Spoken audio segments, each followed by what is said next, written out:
सोना के हार गे सुन गे छौड़ी। काहेला रुसल ही मुहवा फुला के किन देबो सोना के हार गे सुन गे छौड़ी।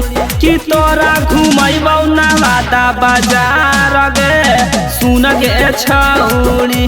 कि तोरा घुमैबौ नवादा बाजार गे सुन गे छौड़ी।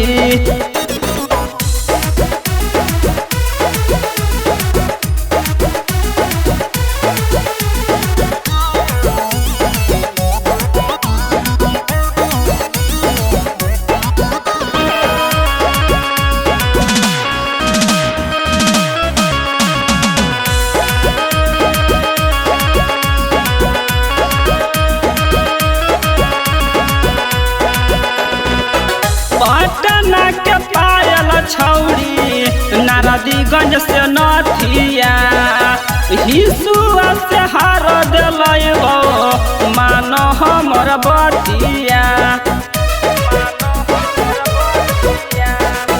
पटना के पायल छौड़ी नारदीगंज के नथिया हिसुआ से हार दिलैबो मानो हमर बतिया। गया बजरिया से कीन देबौ लहंगा लोहरदार गे सुन गे छौड़ी।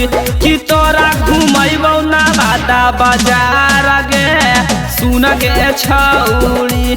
कि तोरा घुमैबौ नवादा बाजार गे सुन गे छौड़ी।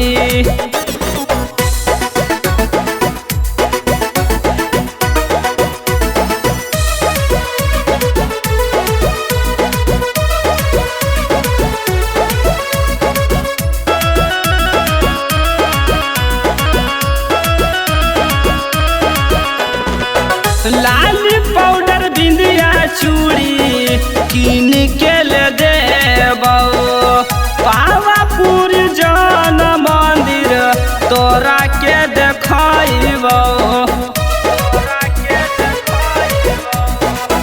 लाल पाउडर बिंदिया चूड़ी किन के ले देबौ पावापुर जन मंदिर तोरा के देखैबौ।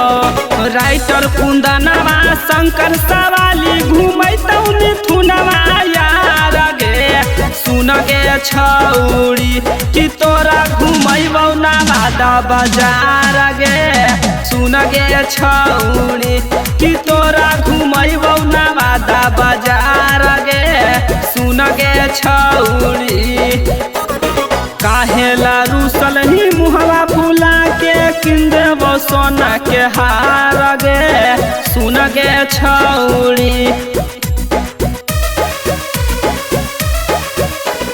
काहेला रुसल ही मुहवा फुला के किन देबो सोना के हार गे सुन गे छौड़ी।